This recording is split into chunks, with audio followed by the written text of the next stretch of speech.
A railway bridge lies twisted and unusable behind Russian lines tonight, and not far from it, an energy facility that had been quietly powering part of Moscow's war machine has gone dark for good. Ukraine's 422nd Brigade of the Unmanned Systems Forces says both strikes were carried out in a single coordinated operation, part of a much larger and increasingly relentless campaign to choke off the roads, rails, and power lines that keep Russian forces supplied along the front. The footage making the rounds online shows the bridge take the hit, the structure absorbing an explosion that leaves it structurally compromised and, according to the unit, completely unusable for further rail transport. It looks like a small, contained event when you watch it in isolation, a single span of steel and concrete disappearing in a flash of heat and smoke. But a single bridge, in the context of everything else happening around it,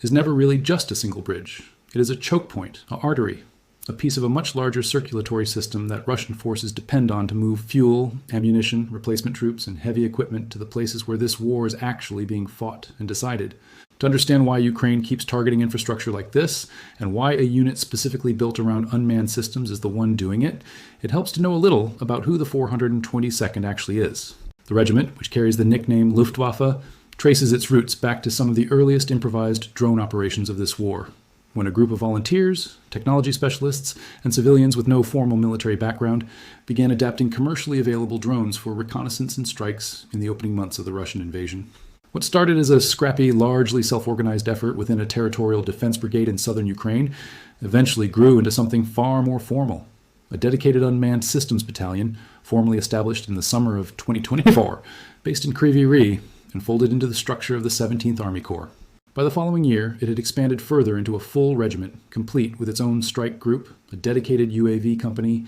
and an intelligence element built specifically to find and track the kinds of targets that make a strike like this one possible in the first place. Its personnel gained their experience the hard way, flying missions over some of the most contested ground in the country, including the fighting around Mykolaiv, Kherson, Zaporizhzhia, and Avdiivka, long before most of the world was paying close attention to what a small group of drone operators sitting behind the front line could accomplish. That background matters because it explains the kind of unit the 422nd has become. This is not a formation built around tanks or artillery or infantry in the traditional sense. It exists almost entirely to find, track, and destroy targets using unmanned aerial systems, ranging from small first-person view strike drones capable of hitting a single vehicle or a soldier in a trench, to long-range one-way attack drones capable of reaching deep behind Russian lines to strike targets that conventional Ukrainian artillery could never touch. Over the past year and a half, the unit's public record reads like a running inventory of exactly the kind of infrastructure and equipment that keeps a modern army moving. Air defense systems like the Buk Surface to air missile launchers it has struck, multiple launch rocket systems like the Tornado S it has targeted, locomotives and rail equipment used to move personnel and ammunition, and vessels in occupied ports being used for what the unit has described as illegal maritime transport. Energy infrastructure has become an especially frequent target, with the regiment previously striking power substations, feeding occupied cities like Melitopol and Berdyansk, precisely because those facilities were being repurposed to supply electricity to Russian barracks, headquarters, and radar installations, rather than simply the civilians living under occupation. That last point deserves a moment of attention, because it captures something important about how Ukraine has framed this entire category of strikes. When the 422nd or any of the other unmanned systems units talk about hitting an energy facility, they are consistently careful to note that they are targeting infrastructure the occupying force has converted to military use, not simply attacking civilian power grids indiscriminately. The claim, as the unit itself has put it, is that these strikes will inevitably cause power outages for households living in occupied territory, an unavoidable and genuinely painful side effect, but that the deliberate purpose of the strike is to cut electricity to the barracks, command posts, and radar sites the Russian military has quietly folded into the same civilian grid. Whether every strike draws that line as cleanly in practice as it does in the unit's public statements is a fair question, and one that outside observers and human rights monitors continue to scrutinize closely. But the stated logic behind the campaign is consistent. Degrade the infrastructure that has been militarized, even if some of that infrastructure originally existed to serve ordinary people, because the alternative is allowing Russian forces to continue drawing power, fuel, and supplies through networks that were never meant to support a war in the first place. This particular strike, against a railway bridge and an energy facility, did not happen in isolation. It fits into what has become one of the defining features of Ukraine's approach to this war over the past several months, a sustained, methodical campaign against the logistics networks that keep Russian forces supplied, particularly in the occupied south and in Crimea. Analysts and open source researchers tracking this campaign have given it something close to a formal name, describing it as a middle-range strike effort aimed at achieving what amounts to a logistics breakdown across Russian-controlled territory. The targets are deliberately chosen for their position in the supply chain rather than for their direct battlefield impact. Fuel depots, rail lines, power substations, bridges, tanker trucks, and cargo vessels. None of these are glamorous targets in the way a downed fighter jet or a destroyed tank might be, but together they form the circulatory system that allows everything else, the fuel, the ammunition, the replacement troops, to actually reach the front line in the first place. Cut enough of that circulatory system, degrade it persistently enough, and the effects begin to show up not in a single dramatic battlefield collapse, but in a slow, grinding deterioration of the occupying force's ability to sustain itself. The results of this campaign, as reported by officials tracking it closely, have already been significant. Commanders overseeing this effort have reported that Russian military cargo traffic along one of the primary highways supplying Crimea and southern occupied territory fell by more than 70% over just a couple of weeks earlier this year, a drop steep enough to be described locally as turning a formerly busy supply route into something resembling a highway of death, so persistently targeted that Russian logistics convoys increasingly avoid using it at all during daylight hours. The consequences of that kind of disruption ripple outward quickly. Within weeks, residents in occupied cities like Melitopol and Mariupol were posting footage online showing soaring fuel prices and long lines at filling stations. Officials in occupied Sevastopol reported stations running dry entirely, diesel available only sporadically, and fuel sales eventually rationed through a coupon system, with prices reported to have climbed by as much as 50% above the average price seen elsewhere in Russia. None of that happens by accident. It is the direct cumulative result of a sustained campaign specifically designed to strangle the roads, railways, ports, and power infrastructure that keep an occupying army fed, fueled, and operational. Crimea, in particular, has become a central focus of this campaign, and for good reason. The peninsula sits at the far end of a long and increasingly fragile supply chain, connected to the Russian mainland by a limited number of physical links, most famously the Kerch Strait Bridge, which was itself severely damaged in an earlier phase of the war and remains vulnerable to further disruption. With that bridge compromised, Russian logistics planners have leaned more heavily on an overland corridor running through occupied southern Ukraine,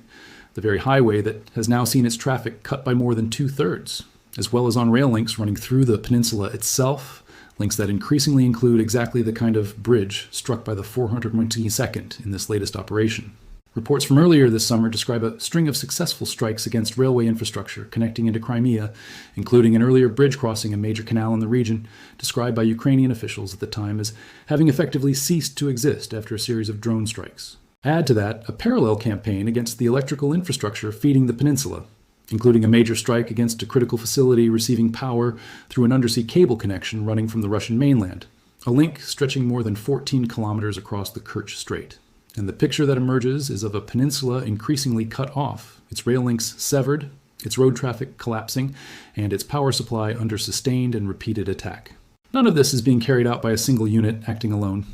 What makes this campaign distinctive and arguably more effective than earlier, more scattered strike efforts earlier in the war, is the degree of coordination behind it. Ukraine's Unmanned Systems Forces, the branch under which the 422nd operates, describes itself as the first branch of any armed force in the world built specifically around the comprehensive use of unmanned and robotic systems across every domain, air, ground, and sea. That is a notable claim in its own right, reflecting just how far this war has pushed the Ukrainian military to reorganize itself around a category of weapon that barely existed in any serious military role a decade ago. Under that umbrella, strikes like this one are increasingly coordinated through a dedicated command structure established specifically to plan and execute long-range operations, pulling together multiple regiments and brigades, each contributing drones, targeting data, or strike capability toward a single, larger operation, rather than each unit simply hunting for targets independently along its own stretch of front. A single night's operations, according to recent reporting, can involve half a dozen or more separate unmanned systems units working in concert,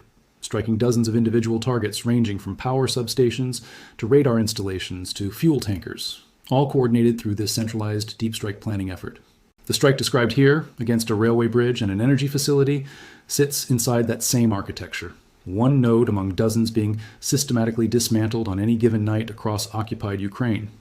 It is worth pausing to think about why bridges and railways in particular have become such a persistent target across this campaign, because the reasoning goes beyond simple denial of a single crossing point.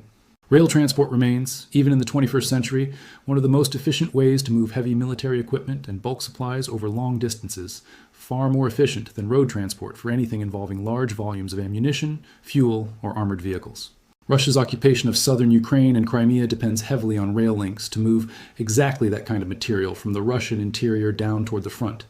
And unlike a road network, which offers dozens of alternate routes, even when a single highway becomes dangerous to use, a rail network depends on a much smaller number of fixed choke points, bridges, junctions, and marshalling yards, where damage in one place can disrupt an entire line for weeks or months while repairs are carried out.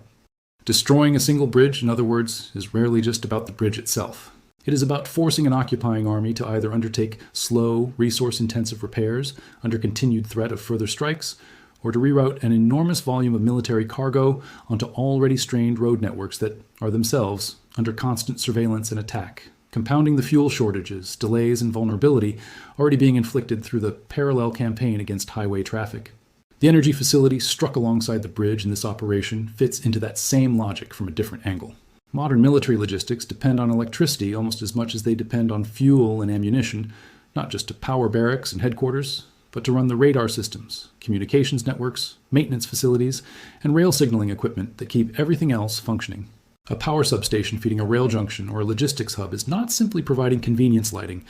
It is often the thing keeping the entire node operational in the first place. By pairing a strike on physical transport infrastructure with the strike on the electrical infrastructure that supports it, an operation like this one compounds its own effect, disrupting not just the immediate ability to move material across that specific bridge, but the broader operational capacity of whatever logistics hub or military facility depended on that power source. This kind of layered targeting, hitting both the physical infrastructure and the energy systems that sustain it in the same operation, has become increasingly characteristic of how Ukraine's unmanned systems units plan their strikes, reflecting a level of sophistication in target selection that goes well beyond simply finding whatever is closest or easiest to hit. There's also a psychological and economic dimension to this campaign that deserves attention alongside the purely military analysis, because degrading Russia's logistics network in occupied territory does not just make it harder to move tanks and ammunition. It makes daily life increasingly difficult for the population living under occupation,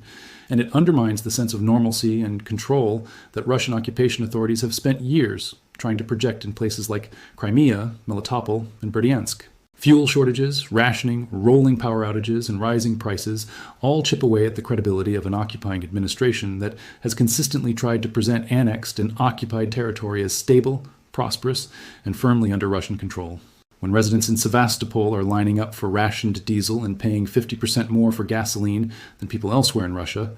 that is not simply an inconvenience. It is a visible, daily reminder that the occupation is fragile and contested, sustained only through continuous military effort against a persistent and increasingly effective campaign of disruption. That erosion of confidence matters strategically, even if it cannot be measured as precisely as a destroyed bridge or a captured position. It is also worth being honest about the limitations and risks embedded in a campaign like this one. Striking energy and transport infrastructure inevitably raises difficult questions about civilian harm, since power grids, rail networks, and fuel supplies rarely serve purely military functions, particularly in territory that was civilian infrastructure long before it was ever militarized by an occupying force. Ukrainian officials have consistently framed these strikes as targeting military use specifically, cutting power to barracks and command posts rather than simply plunging entire cities into darkness for its own sake.